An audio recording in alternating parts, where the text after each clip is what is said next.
अपना ध्यान सम्मुख विराजमान श्री श्री 108 श्री परमहंस महान विभूतियों की ओर लगाते हुए और अपनी मुखरसना को पवित्र करने हेतु एक बार ऊंची और मीठे स्वर में बोलिए जयकारा बोल मेरे श्री गुरु महाराज की जय। बोलो श्री सद्गुरुदेव भगवान की जय।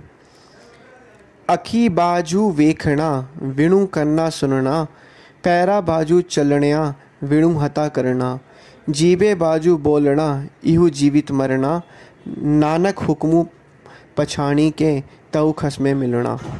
अर्थात जीव अपने घट में मालिक से मिलने के लिए बिना पावों के उस तक पहुँचता है, हाथों के बिना कार्य करता है, आँखों के बिना मालिक के दर्शन करता है, कानों के बिना दिव्य संगीत सुनता है और बिना जीवा के उसके साथ बातचीत करता है।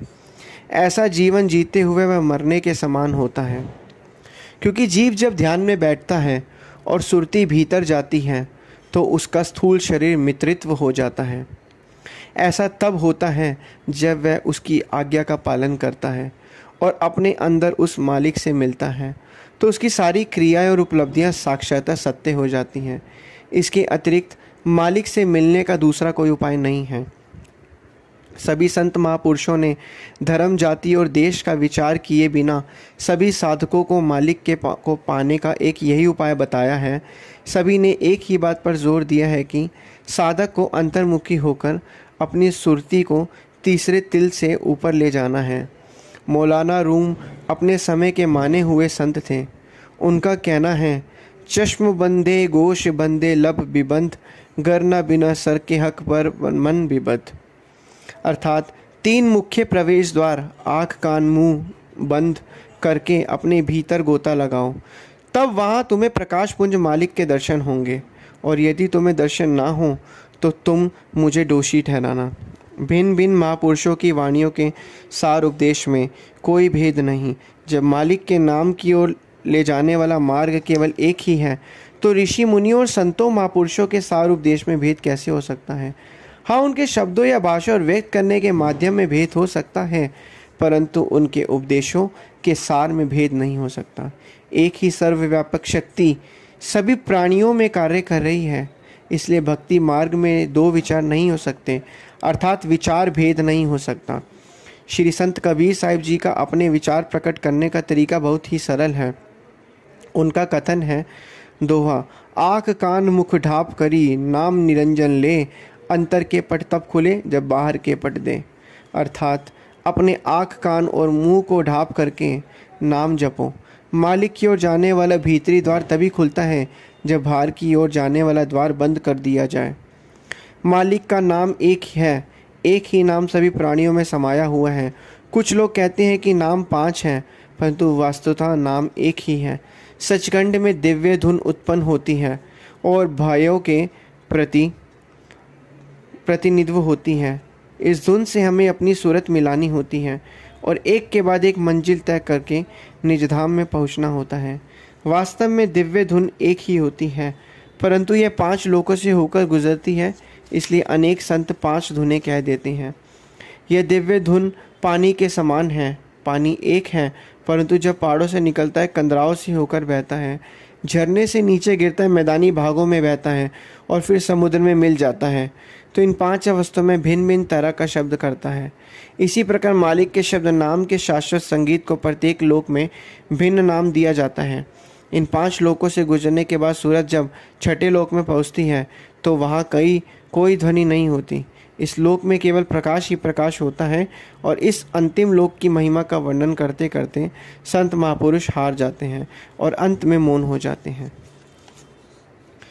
तो इसलिए कहा जाता है कि घर मही गुरु दिखाई दिए, सो सतगुरु पुरनु सो जानू, पंच सबद धुनिकार दिनु बच बाजे सबु निशाणु। पूर्ण सदगुरु वही है जो हमें इस देह के अंदर हमारे असली घर की ओर ले जा सकें। भीतरी मार्ग को स्पष्ट रूप से बताने वाली प्रत्येक लोक की एक एक ध्वनि इस प्रकार पृथक पृथक 5 स्वस्थ ध्वनियाँ हैं। सूरत नाम की सहायता से अपने मूल्य स्थान पर पहुँचती हैं। इससे पहले यह ध्वनियाँ आंतरिक कानों से सुनी जाती हैं। नाम एक है और सभी प्राणियों के लिए ही एक है। शब्द या नाम पृथक पृथक लोक की पृथक पृथक ध्वनि को जीवा द्वारा सही रूप से नहीं किया जा सकता। ऊपर जो संत महापुरुषों के वचन कहे गए हैं उनसे यह पता चलता है कि इन इंद्रियों द्वारा मालिक को नहीं पाया जा सकता। इनकी सत्ता केवल दृश्यमान जगत तक ही सीमित है। मालिक के दर्शन वही कर सकता है जिसकी आत्मा पवित्र है। इसके लिए दिव्य चक्षु की आवश्यकता है, जिसे प्राप्त करने का रहस्य केवल सतगुरु से ही जाना जा सकता है। महापुरुषों के इन गुप्त भेदों को उनके वचनों का पालन करने और नाम का अभ्यास करने से ही जाना जा सकता है।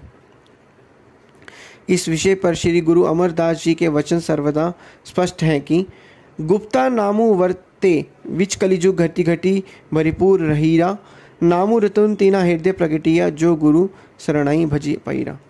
अर्थात कलयुग वर्तमान युग में एक गुप्त नाम है जो घट घट में व्याप्त है।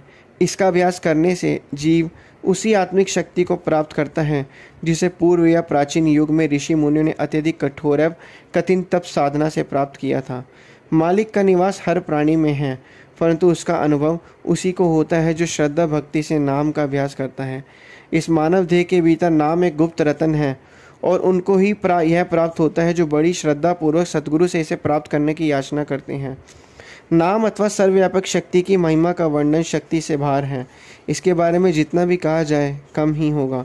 इसकी महिमा ऋषियों मुनियों और संतों महापुरुषों सभी ने गाई है, क्योंकि उन्होंने यह जान लिया था कि घटघट में व्यापक नाम ही आत्मा को मन के बंधनों से मुक्त करा सकता है। नाम की महिमा को जान लेने के बाद भी लोग अपने वही पुराने कर्मों धर्मों को करने में ही लगे रहते हैं। मनुष्य जन्म को पाने का विशेष उद्देश्य तो आत्मा को अपने मालिक के निज स्वरूप में मिलाना था, जहाँ से वह बिछुड़ गई थी। परंतु कितने दुख की बात है कि हम जिस उद्देश्य के लिए इस संसार में आए हैं उसे ही भूल गए हैं।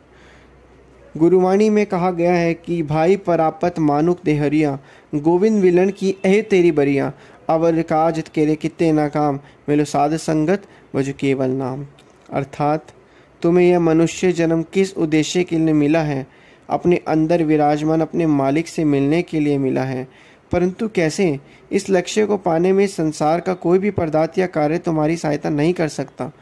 इसलिए महापुरुष की शरण में जाओ और उनसे नाम अभ्यास की युक्ति सीखकर ध्यान में लवलीन हो जाओ। नाम हमारे अंदर किस प्रकार समाया हुआ है इसकी ओर अधिक व्याख्या करते हुए संत महापुरुष फरमाते हैं कि माला के मनकों की भांति यह नाम हमारे श्वासों के साथ निरंतर चल रहा है। यह सर्वोत्तम अध्यात्मक लोक से निकलकर क्रमशः निम्नतर लोकों में पहुंचता है, जहाँ इसकी मधुर धुन को स्पष्ट सुना जा सकता है। हमारी सूरत या आत्मा नाम से गहन रूप से जुड़ी हुई है, क्योंकि हमारा ध्यान या सुरती पूरी तरह से सांसारिक पदार्थों में उलझ गई है। इसलिए हम ना तो इस मधुर धुन को सुन सकते हैं और ना ही श्वास में नाम चलने का अनुभव कर पाते हैं। परंतु सद्गुरु के मार्गदर्शन और संरक्षण से ही हम अपने भीतर जाना सीखते हैं और इस मधुर धुन को सुनना सीखते हैं। जैसे एक मकड़ी छत पर लटके हुए एक रेशमी धागे की सहायता से ऊपर चढ़ती है और नीचे आती है, वैसे ही हमारी सुरती जब नाम से जुड़ जाती है तो वह तक ये अपने मूल स्थान तक नहीं पहुंच पाती। जब तक अपने मूल स्थान तक नहीं पहुंचती तब तक अपने भीतर उच्च अध्यात्म लोकों में घूमती रहती है। इस प्रक्रिया में क्योंकि सारी सुरती तीसरे तिल पर केंद्रित की जाती है, जहाँ से इसकी भीतरी यात्रा शुरू होती है, इसलिए मन बाह्य पदार्थों की ओर नहीं भाग पाता और ध्यान धीरे धीरे शांत हो जाता है। बोलो जयकारा बोल मेरे श्री गुरु महाराज की जय। बोलो साचे दरबार की जय। बोलो श्री सतगुरुदेव भगवान की जय।